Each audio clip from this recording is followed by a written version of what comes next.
जिस कौम के पास कुरान जैसी किताब हो और उस कौम का ये हाल हो जो कि आपके सामने आपसे छिपा नहीं है। जिस कौम के पास कुरान जैसी किताब हो, जिस कौम के पास मुस्तफ़ा जाने रहमत जैसा उसवा हो, मेरे आका जैसा किरदार हो, जिस कौम के पास कुरान जैसी किताब हो, जिस कौम के पास हदीस मुस्तफ़ा जैसी किताब है, अल्लाह अकबर कबीरा, ये बताओ उस कौम की इज्जत का ये आलम हो, उस कौम के सम्मान का ये आलम हो, उस कौम के वक़ार का ये आलम हो कि भाई साहब आज तुम बोझ बन गए हो। सही बात। क्या बन गए? बोझ। अरे मान लो, सच्चाई मान लो, ऐसे मत करो, सच बोलना हो कड़वा लगता है। बोझ बन गए हो आप। बोझ ऐसा कि सपा मारे तो बसपा में जाओ, बसपा ठुकराए तो सपा में जाओ। बोझ बन गए, बोझ। भाई साहब जो कौम बोझ बन जाती है, जो इंसान बोझ बन जाता है, जो बकरी दूध नहीं देती है, जो गाय दूध नहीं होती, तो वो अपने परिवार वालों पे बोझ बन जाती है। तो फिर भाई साहब घर वाले सोचते हैं इसे छोड़ के चले आओ जंगल में। सही बात जी। तुम्हें छोड़ा जा रहा है, रगेदा जा रहा है, तुम्हारे नाम पे सियासतें चमकाई जा रही हैं, तुम्हारे नाम पे हुकूमतें बनाई जा रही हैं, तुमको विलन बना के दुनिया के सामने तुम्हारी गंदी छवि दिखाई जा रही है, तुमको लुच्चा लफंगा पंचर छाप समझा जा रहा है। सही बात जी जी बिल्कुल। आईना दिखा रहा हूं तुम्हें, आईना। अपने आप में पढ़ लो भाई साहब, अल्लामा फहामा। अपने लोगों पे घमंड दिखा लो, अपने अंदर आजिज़ी की सारी अखलाक, मोहब्बत मुरव्वत से, एक दूसरे से अच्छे आला अखलाक से बोलना, मोहब्बत करना तो दूर की बात है। अपने आदमी के ऊपर मूछे दिखा लो, खासाहियत दिखा लो, अपनी तुरकीरी दिखा लो, अल्लामा फहामा गिरी दिखा लो, मगर सच का सच ये है कि सच ये है कि तुम बोझ बन गए हो। सही बात जी। पंचर छाप का समझा जा रहा है तुम्हें। बोलो सच कह रहा हूं कि नहीं? उलमा किराम ईमानदारी से मेरी बात की ताईद करें, सच कह रहा हूं कि नहीं? सही बात। पंचर छाप समझा जा रहा है तुम्हें। अब सुनो, इतनी अजीम किताब जिस कौम के पास कुरान जैसी किताब, सुभान अल्लाह सुभान अल्लाह। जरा जोर से बोलो सुभान अल्लाह। जिस कौम के पास कुरान पाक जैसी किताब, ऐसी किताब अज़ल से लेके अब तक जो भी दुनिया में इल्म आया है और आ चुका है और आएगा, अल्लाह अकबर कबीरा, मेरे रब ने वो सब कुरान के अंदर रख दिया है। सुभान अल्लाह सुभान अल्लाह। अजीम किताब पाने के बाद पंचर छाप का लेवल, इतनी अजीम किताब पाने के बाद, इतना अजीम उसवा हसना, इतनी अजीम सीरत, मेरे आका का वो आला किरदार। वाह वाह सुभान अल्लाह। और से बोल दो सुभान अल्लाह। सुभान अल्लाह। मेरे आका का वो किरदार पाने के बाद भी दुनिया में ये जिल्लत। क्यों भाई साहब, इस पर आपने कभी गौर किया है? गौर तो जब करोगे जब नाते और फुर्रियों से टाइम मिले। सही। और अगर टाइम मिल गया तो भाई साहब घर में गए भी यहां से जाओगे और रात में कौन क्या बोला भूल जाओगे। बस इतना कहोगे वो मौलाना आए थे बहुत डांट रहे थे, वो मौलाना आए थे बड़े अच्छे अच्छे डायलॉग बोले थे, मार जोश दिला के मार हंगामा कर दिया। आपके जोश और जज्बात से को जगा के बेदार करके हंगामा, इंकलाब, क्रांति हो गई। कोई नहीं, क्रांति हो रही है, सब तुम्हें भूल जाओगे। कोई क्रांति इंकलाब नहीं हो रहा है। इनकलाब डायलॉग जल से, नारों से नहीं होते। अगर तुझे इनकलाब करना है, अगर तुझे अपनी पहचान बनाना है, अपने वजूद को दुनिया से मनवाना है, अगर तुझे दुनिया वालों से अपनी ताकत, अपना किरदार, अपना इखलाक, अपना इल्म, अपनी शराफत, अपनी नजाबत मनवाना है, तो तुझे दुनिया के अंदर नारे नहीं, तालीम का इनकलाब दिखाना होगा। तुझे मदरसों को बेहतर करना होगा, पीर नहीं, खलीफा नहीं, तुझे बेहतरीन आलिम पैदा करना होंगे। सुभान अल्लाह सुभान अल्लाह। जिंदाबाद जिंदाबाद। वाह वाह। जवाब नहीं। सुभान अल्लाह। अच्छे आलिम पैदा करो। अच्छे आलिम का मतलब ये मुफ्ती इकरामुल हसन साहब क़िबला, अल्लामा ताहिर रज़ा साहब क़िबला, कारी तनवीर साहब, अल्लामा तनवीर साहब, अल्लामा आरिफ साहब, अल्लामा तौहीद आलम साहब।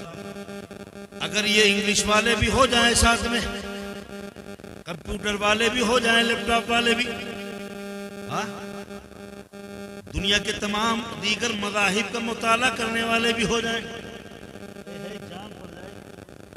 वाह वाह, सुभान अल्लाह, सुभान अल्लाह, वाह वाह, बहुत अच्छा। आगे आने वाले बच्चों को हम इसी तरह तैयार करें, मदरसों के अंदर सारे इल्म का एहतमाम करें, सारे टीचर का एहतमाम करें, और उसके बाद हम अपने बच्चों को हर इल्म से, हर लिहाज से, हर फन से, हर सब्जेक्ट में, हर जबान में अपने बच्चों को माहिर बनाएं, ताकि हमारे जो आलिम पैदा हो, हमारे जब आलिम पैदा हो, हमारे बेटे आलिम बन के मदरसे से निकले, तो ये बताओ वो दुनिया के सामने पंचर छाप न कहलवाएं, खाली मुल्ला जी न कहलवाएं, बल्कि हमारे बेटे के सामने जब कोई एतराज करे तलाक पर, हलाला पर, निकाह पर, जब हलाले पे बहस करे, बात कर हूरे पे गंदी संदी डिबेट दिखाए, प्रचार करे, हिजाब के खिलाफ मुहिम चलाए, तो यही हमारे बेटे अल्लामा तौहीद आलम साहब, अल्लामा आरिफ साहब, कारी तनवीर साहब, मुफ्ती इकराम साहब, यही हर तरह से तैयार हो और कहें सुन इधर आओ प्यारे, हुनर आजमाए तो तीर आजमा, हम जिगर आजमाए। वाह वाह वाह, सुभान अल्लाह, सुभान अल्लाह, नारे तकबीर, नारे रिसालत, मसलके आला हजरत, सरजमीने सिरस खेड़ा, जामिया रज़िया ज़ीनतुल उलूम, अल्लामा लियाकत अली खान साहब क़िबला, सुभान अल्लाह, सुभान अल्लाह। इतना अजीम मजहब पाने के बाद, वाह वाह, है इतना अजीम मजहब, कसम खुदा की अगर इस्लाम मुसलमान समझ जाए, जी जी, वाह वाह, न हर लगी न फिटकरी, बाप मुसलमान थे, दादा मुसलमान थे, परदादा मुसलमान थे, घर में बाप ने गोश्त खाया, हमने भी गोश्त खाया, कोई मेहनत तो पड़ी नहीं है, तो क्या मालूम हो इस इस्लाम की कदर, क्या समझे इस्लाम की कदर, बाप मुसलमान थे, दादा मुसलमान थे।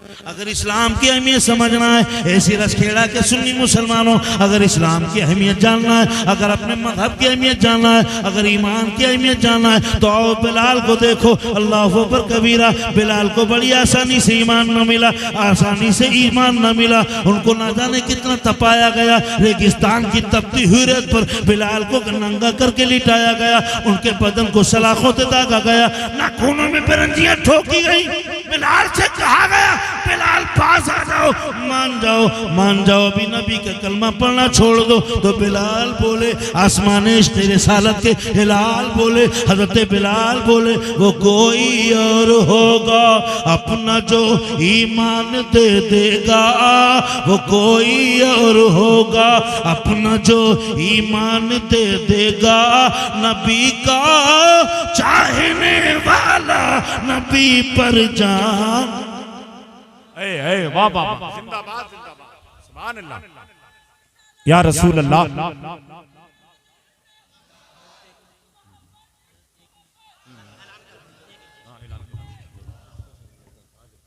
दस्तारबंदी वाले तमाम बच्चे नीचे कुर्सियों पर आकर बैठ जाएं। अल्लामा खतीब हिंदुस्तान गुलाम रसूल बलियाबी साहब बहुत तेजी के साथ रौनक स्टेज होने वाले हैं। दस्तारबंदी वाले तमाम बच्चे पहले दर्जा मौलवियत, फिर उसके बाद दर्जा क़िरात और उसके बाद दर्जा हिफ्ज़, तमाम बच्चे अपने अपने हिसाब से कुर्सियों पर आकर बैठ जाएं। कुर्सी पे आके बैठ जाओ। माशाअल्लाह, ये आपके मदरसे में मौलवियत की भी, अभी मुफ्ती इकराम साहब बता रहे थे कि मौलवियत की भी दस्तार हुई, बड़ा खुशी हुई है। अल्लाह ताला इसको, मुफ्ती रज़ाउल मुस्तफ़ा साहब, सुभान अल्लाह, ये नौजवान उलमा हैं, अल्लाह ताला, अरे इनको मजबूत कीजिए, इनके बाजुओं को, इनसे काम लीजिए, इनसे फायदा उठाइए, ये बड़े काबिल लोग हैं, इनसे फायदा उठाइए, इनसे काम लीजिए। अल्लाह ताला इनको, आपको, सबको दीन की खिदमत करने की तौफीक अता फरमाए। बैठ जाए, जल्दी बैठ जाए, जल्दी बैठ जाए। माशाअल्लाह माशाअल्लाह। ये अब सुनो, मैं कहां पे था? अरे बोल सकता है कोई आदमी, बता सकता है?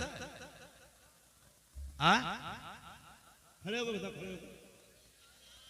अच्छा, बिलाल।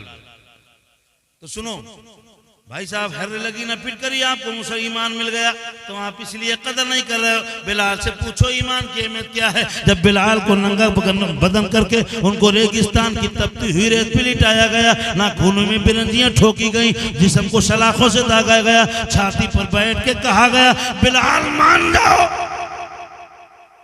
मान जाओ, खूबसूरत मक्के की खूबसूरत लड़की से शादी करा दी जाएगी, बेहतरीन मकान बना दिया जाएगा, नहीं तो मार दिया जाएगा। तो बिलाल बोले कि जब तक बिके न थे तो कोई पूछता न था, तुमने हमें खरीद के अनमोल कर दिया।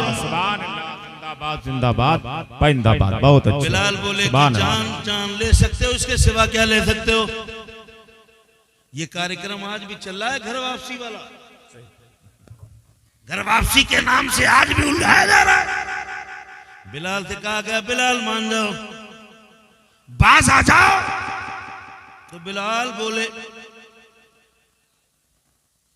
दिल तो दे चुका हूं, अब जान बची है, जान ले लो, नबी के नाम पे जान भी कुर्बान। क्या नजर करूं आका,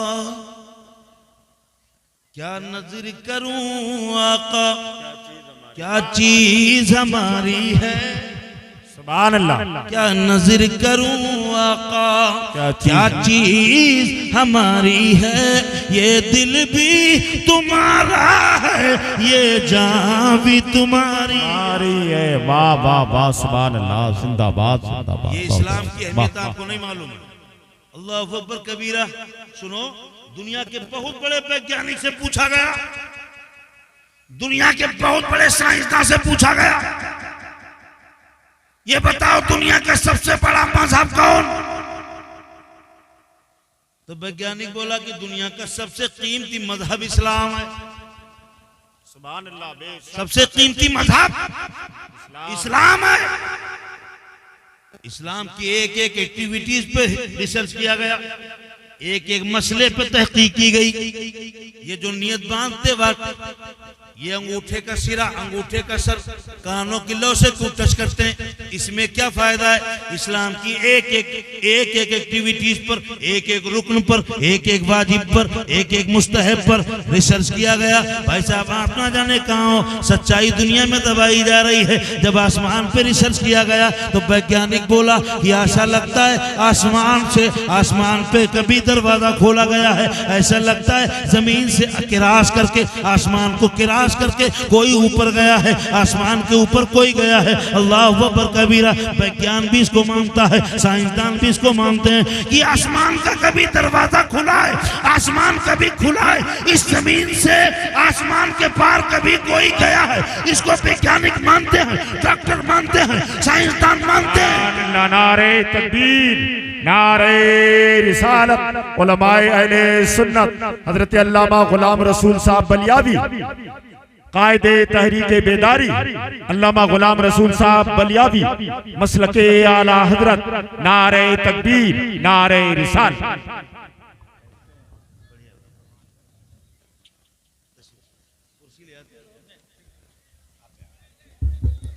बड़े सुभान अल्लाह। बहुत थोड़ी देर का मैं मेहमान हूँ आपके बीच में।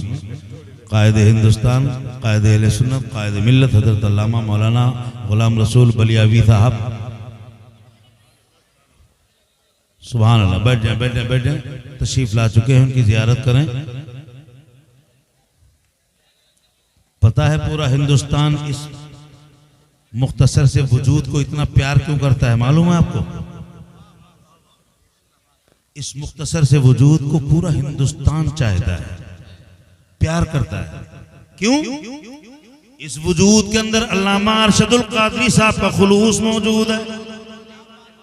इस वजूद के अंदर अल्लामा अरशदुल कादरी साहब का खुलूस मौजूद है, उनका जज्बा मौजूद है, उनकी तरबियत मौजूद है, उनकी सोहबत का असर मौजूद है। अल्लाहु अकबर कबीरा। इससे पता ये चलता है रईसुल कलम अल्लामा अरशदुल कादरी साहब कितनी बड़ी शख्सियत के मालिक थे। जब उनके तरबियत याफ्ता अल्लामा गुलाम रसूल बलियावी के जज्बे का ये आलम है, तो रईसुल कलम के जज्बे का आलम क्या होगा। सुभान अल्लाह, सुभान अल्लाह। वाह वाह, जिंदाबाद। कितनी बड़ी शख्सियत के मालिक होंगे। और इनके सीने में जो वो जज्बा है वो बहुत बड़े बड़े इल्म आलिमों पर भारी है, बहुत बड़े बड़े आलिमों पर भारी है। मैं कह रहा था सुनो, पूरी दुनिया पर बड़े बड़े वैज्ञानिकों ने इस्लाम की एक एक एक्टिविटीज पर रिसर्च किया। ये हाथ नमाज में यहाँ पे क्यों बांधते हैं, अंगूठे का सर कानों की लौ से क्यों टच करते हैं, एक एक एक्टिविटीज पर नाक में पानी क्यों चढ़ाते हैं, चौथाई सर का मसा क्यों करते हैं। धुलवाना मकसद होता तो पानी ले जाकर के सर भिगोने का हुक्म होता, मगर नहीं, भीगे हाथ सर पे फिराना ऐसा क्यों कहा गया है। एक एक एक्टिविटीज पर दुनिया ने रिसर्च कर लिया है। और सुनो, जब जब कोई वैज्ञानिक, साइंसदान, डॉक्टर तहकीक करता है तो तहकीक की रिपोर्ट, नतीजा लिखने से पहले वुजू करता है और अपने इलाके के आलिम के पास जाता है और कहता है देर न करो कि मुझे कलमा पढ़ा के मुसलमान कर लो। सुभान अल्लाह, सुभान अल्लाह, जिंदाबाद जिंदाबाद, नारे तकबीर, नारे रिसालत, मसलके आला हजरत, सुभान अल्लाह, सुभान अल्लाह। सच्चाई को दुनिया की मीडिया दबाए, कितना भी छिपाए, सच सर चढ़ के बोलता है। तहतुस्सरा में भी दबाओगे, एक न एक दिन सच बाहर निकल के आएगा और जमाना देख लेगा। जिस मजहब और मिल्लत की नुमाइंदगी अल्लामा गुलाम रसूल बलियावी करते हैं, जिस मसलक और मजहब की नुमाइंदगी अल्लामा असद रजा और अहसन रजा इन जैसी शख्सियात करती है, वो मजहब कितना अजीम है। सुभान अल्लाह, वाह वाह वाह। जिस दिन सारी रिपोर्टें बाहर निकल के आएंगी, एक एक रिसर्च, एक एक तहकीक की रिपोर्टें बाहर निकल के आएंगी, दुनिया देख लेगी ये वही मजहब है जिसके मानने वालों को हमने पंचर छार समझा था। मगर ये वो मजहब इतना अजीम है, इसको अगर पूरी तरह से सच्चे दिल से मान लिया जाए तो इसको मानने वाला दुनिया में रहबर और लीडर बन जाता है। सुभान अल्लाह, सुभान अल्लाह, वाह वाह, सुभान अल्लाह, सुभान अल्लाह, जिंदाबाद जिंदाबाद, वाह वाह, सुभान अल्लाह, बेशक, सुभान अल्लाह, सुभान अल्लाह। सुनो, जब इस पे रिसर्च किया तो डॉक्टर बोलता है, आर के थर्मन बोलता है कि सुनो, आसमान पे ऐसा लगता है कभी सुराख हुआ है, दरवाजा खुला है और इस पार से आदमी उस पार गया है। जरा जोर से बोलो। वैज्ञानिक बोलता है कि आसमान कभी खुला है, आदमी जमीन से आसमान के पार गया। आज रिसर्च करके बोलता है वैज्ञानिक, मगर कुरान ने 1400 साल पहले बता दिया था। सुब्हानल्लज़ी असरा बिअब्दिही लैलन मिनल मस्जिदिल हराम। तुम जिसको आज मानते हो, कुरान ने 1400 साल पहले बता दिया था। यानी जमीन से मेरे आका गए अर्श तक। हाँ हाँ, वाह वाह, सुभान अल्लाह। बाद में मानना पड़ा दुनिया को, जी जी, मानना पड़ा। रमजान आ रहा ना महीने, आगे कौन सा महीना आ रहा है? कौन सा? अरे जोर से बोल दो भाई साहब, कौन सा? रमजान शरीफ का महीना आ रहा है। डॉक्टर आर के थर्मन बोलता लिखता है अपनी किताब में कि मुसलमानों के पास अगर कुछ ना होता, लिखता है अपनी किताब में, मुसलमानों के पास अगर कुछ ना होता, सिर्फ रोजा होता और मुसलमान रोजे को ही पाबंदी से अमल कर लेते तो मुसलमान कभी बीमार नहीं होता। वाह, सुभान अल्लाह। जरा जोर से बोलो सुभान अल्लाह। सच वो है जो खैर की जबान से निकले, हमें किसी खैर की तस्दीक की जरूरत नहीं। वाह वाह वाह। इस्लाम के किसी रुकन, वाजिब, मुस्तहिब को दुनिया के विज्ञान में डाल के तहकीक करने की जरूरत नहीं, बल्कि मेरा मजहब, मेरा कुरान वो है, हम विज्ञान को कुरान में डाल के चेक करते हैं। सुभान अल्लाह, वाह वाह वाह वाह। दुनिया की साइंस को कुरान और मजहब के दायरे में लाके चेक करते हैं। इस्लाम को, इस्लाम के किसी रुकन वाजिब मुस्तहिब को, किसी वैज्ञानिक डॉक्टर साइंसदान की तहकीक की जरूरत नहीं है।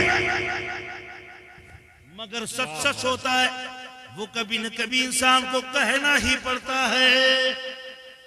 हाँ, अब सुनो, लिखता है वो रमजान जब रोजे पे उसने रिसर्च किया, बड़ी, मैं 1-2 घंटे बातें बता सकता हूँ, कितनी कितनी कीमती पॉइंट बताया। रमजान रोजे पे रिसर्च किया। एक बात बयान करके आगे बढ़ता हूँ। लिखता है अपनी रिपोर्ट में कि सुनो, 11 रमजान, अल्लाह तबारक व तआला ने 12 महीने का साल बनाया और 11 महीने खाने की इजाजत और 1 महीने दिन में खाने से रोक दिया। क्यों? तवज्जो चाहूंगा जी जी। क्यों? इससे क्या फायदा है? रात में तो खा ही रहे, तो क्या बच गया? दिन में जितना कम खाया उससे दूना रात में उड़ा दिया। मगर ये दिन में भूखे रहने का हुक्म क्यों? है जब रोजे पे उसने रिसर्च किया, जो रिपोर्ट लिखी है, दुनिया देख करके उसकी रिपोर्ट दंग रह गई और दुनिया को मानना पड़ा कि इस्लाम के जब रोजे का आलम यह है तो नमाज के अंदर कितनी हिकमतें छिपी होंगी। इस्लाम के एक एक रुकन में कितना जूस भरा है, कितनी हिकमतें छिपी हैं, कितनी हिकमतें छिपी हैं। वक्त नहीं है। अल मुख्तसर वो लिखता है अपनी रिपोर्ट में कि 11 महीने अल्लाह ताला हम सबको बेहतरीन बेहतरीन खाने खिलाता है और हम भी भाई साहब खाने में इतने आजाद हो जाते हैं। कीमा, कलेजी, मुर्ग, चंगेरी, बिरयानी, मटन, कोरमा, ये चर्बी वो चर्बी,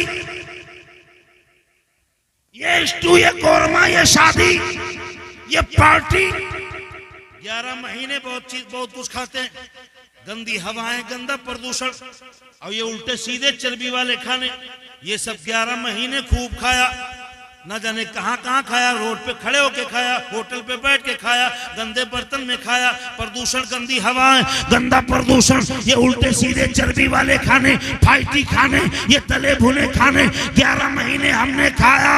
तो डॉक्टर लिखता है 11 महीने तक बॉडी खाने में आजाद होती है, खाने के लिए आजाद होती है और वो दुनिया भर के वायरस, कीटाणु, प्रदूषण, गंदी हवाएं, गंदा खाना, फाइटी खाना, चर्बी वाला खाना, ये सब खा खा के 11 महीने तक बीमारी पैदा करने वाले जरासीम हमारी बॉडी में बन जाते हैं। 11 महीने तक गंदे वायरस से, गंदे प्रदूषण से हमारी बॉडी में बीमारी पैदा करने वाले जरासीम मजबूत हो जाते हैं। अगर 12वें महीने में भी आजाद छोड़ दिया जाए, आदमी खाना खाता रहे 11 महीने की तरह, तो जब 13वां महीना लगेगा, यानी उन जरासीम की उम्र जब 13 महीना शुरू होगी, तो 13वें महीने में उन वायरस, कीटाणु, जरासीम में बीमारी पैदा करने की कुव्वत पैदा हो जाती है, बीमारी पैदा करने की सलाहियत पैदा हो जाती है। तो मेरे रब ने अपने बंदों पर रोजा अदा करके कितना बड़ा एहसान किया है। ए मेरे बंदो, 11 महीने खाओ, तुम्हें कबाब खाना है तो खाओ, तुम्हें चिकन, मटन, बिरयानी खाना है तो खाओ, चंगेरी खाना है तो खाओ, कोरमा खाना है तो खाओ, स्टू खाना है तो खाओ, मगर 1 महीने मत खाओ। वाह वाह, सुभान अल्लाह। 11 महीने खाओ, 1 महीने मत खाओ, ताकि 13वें महीने तक वो भी कीटाणु बीमारी पैदा करने के लायक हो जाए। नहीं, 1 महीने भूखे रहो ताकि तुम उन तमाम कीटाणु को 1 महीने में दिन में खाना ना खाने से वो कीटाणु या तो कमजोर हो जाते हैं या खत्म हो जाते हैं। सुभान अल्लाह, सुभान अल्लाह, वाह वाह, जरा जोर से बोलो सुभान अल्लाह, जिंदाबाद जिंदाबाद, वाह वाह। बोलो या रसूलुल्लाह। ये टीवी डिबेट पे आता है हिजाब हिजाब हिजाब, और ऐसा ऐसा प्रोफेसर, ऐसा लगता है कोदों बेच वाह वाह, सुभान अल्लाह, वाह, बहुत कॉलेज के पीछे प्रोफेसर ही पढ़ के आया है, बोला हिजाब। 6 मीटर कपड़े में लपेट करके औरत को जेल कर दी। ऐसा ऐसा प्रोफेसर 6 मीटर का हिजाब लगा के औरत तो जेल में चली गई। दिल्ली की एक रोड पे मिला वही प्रोफेसर। एक दिन जनवरी का महीना था, वो कोदों बेच के पढ़ने वाला प्रोफेसर, जनवरी का महीना था, इतना कपड़ा पहना था, कोट पैंट टी शर्ट अंदर कट्टा उधर और पता नहीं क्या क्या, शर्ट शेरवानी कोट टाई मोजा सॉस टॉप मफलर सब कुछ। तो हमने प्रोफेसर से पूछा ये बताओ सब कपड़ा मिला के 25 मीटर हो जाएगा? बोला हाँ 25 से ज्यादा पहने मौलाना। हमने कहा जब औरत 6 मीटर के हिजाब में जाती है तो बोले तुम कहते हो कि जेल में औरत के लिए जेल हो गया हिजाब, तुम तो 35 मीटर पहने हो। हमने कहा तुम तो 35 मीटर कपड़ा पहने हो तो तुम तो तिहाड़ जेल में चले गए। क्या बात है, वाह वाह। हमने कहा प्रोफेसर साहब तुम तिहाड़ जेल में कैसे? बोला मौलाना ठंडी हवाओं से बचने के लिए। हमने कहा सुन, ठंडी हवाओं से बचने के लिए तुझे 35 मीटर का कपड़ा गंवारा है तो इस्लाम की बेटी मुसलमान की शहजादी गंदी निगाहों से बचने के लिए, गंदी हवाओं से बचने के लिए, गंदी नियतों से बचने के लिए 6 मीटर का कपड़ा पहनना गंवारा। सुभान अल्लाह, बहुत अच्छे, बहुत अच्छे। जिंदाबाद जिंदाबाद। अल्लामा कारी तनवीर साहब किल्ला, अल्लामा तौहीद हज़रत अल्लामा ताहिर साहब एक ऐसा आंदोलन चलाया पूरी दुनिया ने, पता नहीं कौन कौन से बड़े बड़े एनजीओ चलाए गए, खोले गए, बहुत पैसा खर्च किया गया ये दुनिया से हिजाब खत्म करवाने के लिए। हमारी कौम की बेटियां खरीदी गई, उनकी जबानें खरीदी गई, उन्हीं के मुंह से कहलवाया गया कि हिजाब, हिजाब क्या होता है? पर्दा तो आंखों का है। खरीद करके उसके मुंह से क्या क्या कहलवाया। पूरी दुनिया ने मिशन चलाया हिजाब के खिलाफ। मगर मेरे रब ने जब हिजाब को जिंदगी अता करना चाहिए तो बिगलौर की सरजमीन पर एक बेटी को खड़ा कर दिया, मुस्कान खान, और एक लम्हे में उसकी एक अदा को देखकर न जाने कितने हिजाब बिक गए। क्या बात है, वाह वाह वाह। जिंदाबाद जिंदाबाद। सुभान अल्लाह। इस्लाम की एक एक रुकन के खिलाफ, वाजिब के खिलाफ, मुस्तहब के खिलाफ कितने कितने आंदोलन चलाए गए। सुनो किस बात को कहा जाए, दाढ़ी, इस्लाम में दाढ़ी क्यों इतना जरूरी है? मौलाना लोग दाढ़ी पे इतनी तकरीरें क्यों करते हैं? इतनी एनर्जी दाढ़ी पे क्यों लॉस करते हैं? ये अल्लामा गुलाम रसूल बलियावी साहब जिनकी हर तकरीर में नमाज की दावत, मुफ्ती साहब किबला, आपके मदरसे के प्रिंसिपल साहब, ये मुफ्ती साहब, इनकी हर तकरीर में नमाज की दावत क्यों? मौलाना लियाकत आए बोले नमाज पढ़ो नमाज पढ़ो नमाज पढ़ो, अल्लामा गुलाम रसूल बलियावी साहब आए नमाज पढ़ो, वो लॉजिक निकाल के वो दलीलें दे करके किसी सूरत से तुम्हारा दिमाग और दिल नमाज की तरफ फिर जाए, ऐसे ऐसे जुमले निकालते हैं, ऐसी ऐसी मेहनत करते हैं, जाफिशानी करते हैं, अरफरेजी करते हैं ताकि कौम इस्लाम की तरफ पलट के आ जाए, इस्लाम की तरफ पलट के आ जाए, मुसलमान सुन्नी मुसलमान नमाज की तरफ पलट के आ जाए। इतनी एनर्जी नमाज पे क्यों? वाह वाह, सुभान अल्लाह। यही बात। और कुरान में भी जगह जगह पे बार बार मुतादिद बार नमाज पढ़ो नमाज पढ़ो नमाज पढ़ो, नमाज कायम करो नमाज कायम करो नमाज कायम करो। जल्दी बिठा लो, जल्दी बिठा लो, जो भी बैठने वालों। बस आखिरी बात है मेरी, जी जी। इतने बड़े खतीब को बिठाल के और मैं तकरीर करूं, आप इस्तिफादा कीजिए। बहुत कम मिलते हैं ऐसे लोग, कभी कभी मिल जाते हैं, इनसे फायदा उठाइए। मैं खैर इतना मुश्किल और महंगे से नहीं मिलता हूँ, बड़ी आसानी से मिल जाता हूँ और फिर मिल जाऊंगा। लेकिन हजरत के पास वाकई वक्त की बात पैसे की नहीं है।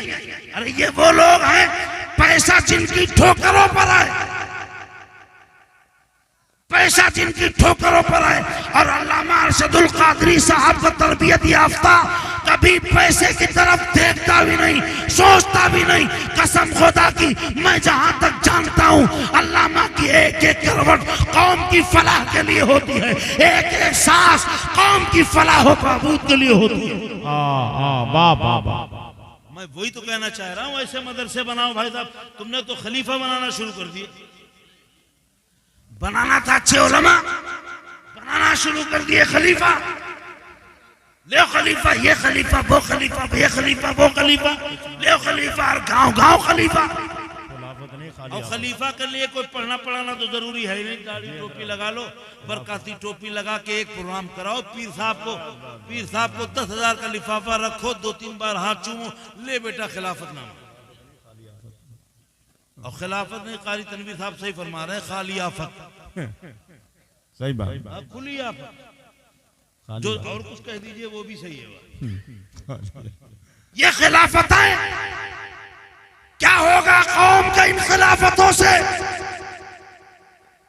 उलमा पैदा करो, शायर पैदा करने पे तवज्जो दे रहे हो, शायरों को बढ़ावा दे रहे हो, फुर्रियां चला के उनकी हिम्मतें बढ़ा रहे हो, ताकि अच्छे उलमा बनने का शौक नहीं बल्कि अच्छे शायर बनने का शौक पैदा हो हमारी कौम में।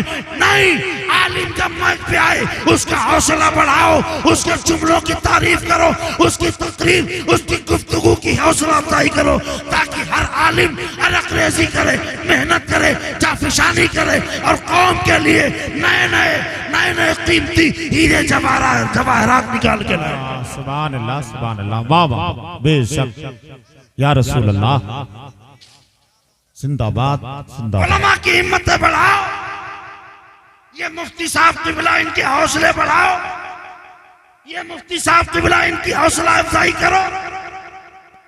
अरे मेरे भाई, आलिम तेरी कामयाबी की गारंटी है। अच्छे उलमा, ये उलमा नहीं, ये उलमा ने अच्छे उलमा, ऐसे उलमा पैदा करो। अपने बच्चों को इतना पढ़ाओ, इतना पढ़ाओ, इतना पढ़ाओ कि तुम्हारा बेटा मस्जिद जाए तो बेहतरीन आलिम लगे, ऑफिस जाए तो बेहतरीन डॉक्टर और पीएचडी लगे। वाह वाह वाह वाह। जिस मैदान में तुम्हारा बेटा जाए कामयाब हो, ऐसे पढ़ाओ अपने बच्चों को, ऐसे मदरसे बनाओ। तुम्हारी बेटियों को आज शिकवा कर रहे हो कि ये बेटियां जा रही हैं, मुर्तद हो रही हैं, सबका कलेजा मुंह को आता है। सोशल मीडिया पे जब कोई खबर मिलती है इस्लाम की वो शहजादी जो कलमे तैयबा और चंद सूरतें सीने में लिए हुए गुमराह हो गई, मुर्तद हो गई, कलेजा मुंह को आता है। मगर इसके गौर किया कभी ऐसा क्यों? जी जी, ये क्यों हुआ भाई साहब, क्यों हुआ? गौर किया? इसलिए भाई साहब, इसलिए हुआ कि तकरीरों में, जलसों में मर्द लोग आए, जुमे में मर्द लोग गए, तकरीरें सुनी, इस्लाम की जानकारी मिली, आलिम हाफिज से पास बैठना उठना, मदरसे जाना, जुमे में तकरीर सुनना, जलसों में आना, कॉन्फ्रेंस में जाना, यानी मर्दों का राबता इल्म और अहले इल्म से ज्यादा है बमुकाबिले औरतों के। उनमें अभी आलिमा ज्यादा है ही नहीं जी, बेशक। और जो ज्यादा आलिमा बनी भी है तो वो इतनी मेयार की नहीं है, ज्यादा आलिमा बनी ही नहीं जो उनका राब्ते आलिमाओं से हो, और बनी भी है तो वो भी इस मेयार की नहीं है, इस फिक्र की नहीं, सोच की नहीं है। तो मर्दों का ताल्लुक, पहली बात तो तुम्हारा भी नहीं भाई साहब, क्या ताल्लुक है? मौलाना साहब के पास आए भी हो कभी, मुफ्ती साहब के पास तो खाली गप्पे लड़ा के चले गए हो, कभी दीन की बात भी करे हो इनसे? अरे इनको बोलने का मौका तक नहीं देते। कारी ज़ैनुल आबिदीन साहब क़िबला, मैंने देखा है एक नेता, हमारे गांव के नेता बड़े कभी कभी बड़े अच्छे भी होते हैं और कभी कभी बड़े खतरनाक भी होते हैं। उसके पास जब बैठो नेताओं के पास तो वो अपनी ज्यादा बोलते हैं। अरे नहीं, जब महफिल में कोई आलिम दीन आए उसको बोलने दिया करो, उसको छेड़ा करो, ताकि कुछ न कुछ तुम्हारी महफिल में दीन देके जाए। वाह वाह, सुभान अल्लाह, उसे मौका दिया करो बोलने का खुल के। मगर वो भाई साहब अपनी कहे जा रहे हैं, अपनी कहे जा रहे हैं। कुल मिला के थोड़ा बहुत उलमा से हमारी कौम के नौजवानों का राब्ता है। जलसों में भी वही आते हैं, तकरीर भी वही सुनते हैं, मस्जिदों में जुमे में वही सुनते हैं, लेकिन हमारी बहनों तक, हमारी माँ बहनों तक इस्लाम की एक बात भी नहीं पहुंचती। बोलो कैसे कैसे पहुंचे? कोई जरिए नहीं, बस जुमे में वो आती नहीं, जलसे में आना भी नहीं चाहिए। जलसों में उनके अंदर ऐसी आलिमाएं हैं नहीं, इसमें आज क्या होता?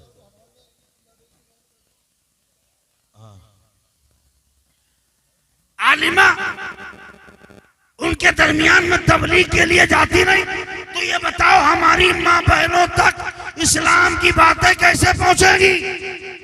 जी जी सोचा भाई साहब कैसे पहुंचेगी? और थोड़ा बहुत टाइम भी मिल गया खाना पीना करने के बाद, तो भाई साहब वो लग गई सीरियल देखने।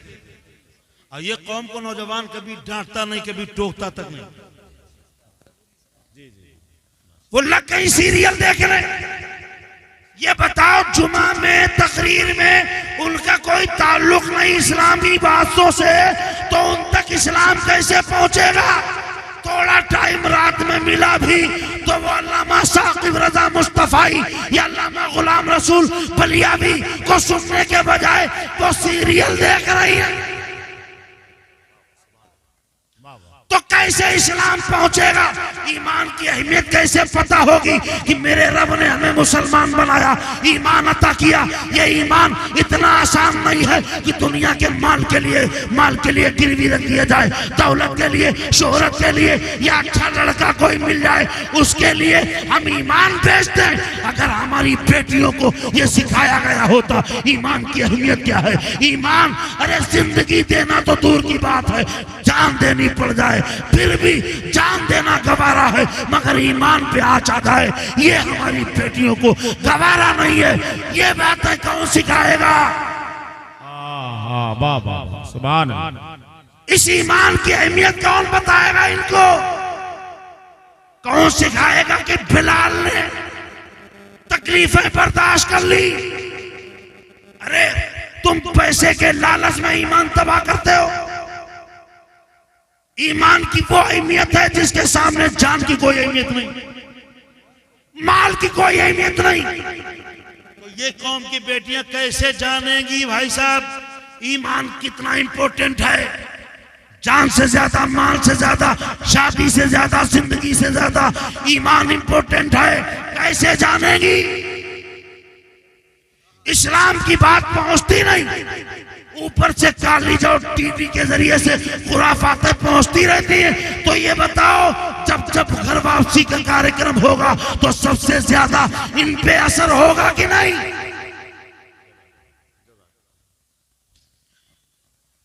सिखाओ अपनी बेटियों को ईमान की अहमियत, इस्लाम की अहमियत बताओ, कुरान की अहमियत बताओ। ये कैसे पता चलेगा? जब आप खलीफा बनाएंगे तब नहीं, जब आप अच्छे उलमा बनाएंगे, हर महल्ले के अंदर, बस्ती के अंदर बेहतरीन आलिम दीन हो। ऑफिस में जाए तो लगे सबसे बड़ा मास्टर है, मस्जिद में जाए तो सबसे बड़ा लगे आलिम दीन।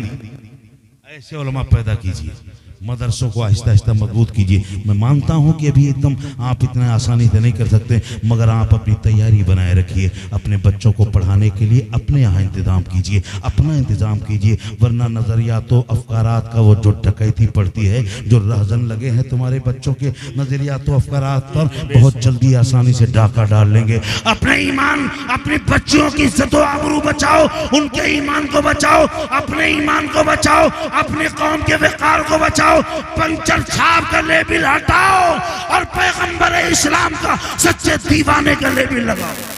वाह वाह सुभान अल्लाह। मदन से कस्दन खता सजद हो गई। अल्लाह ताला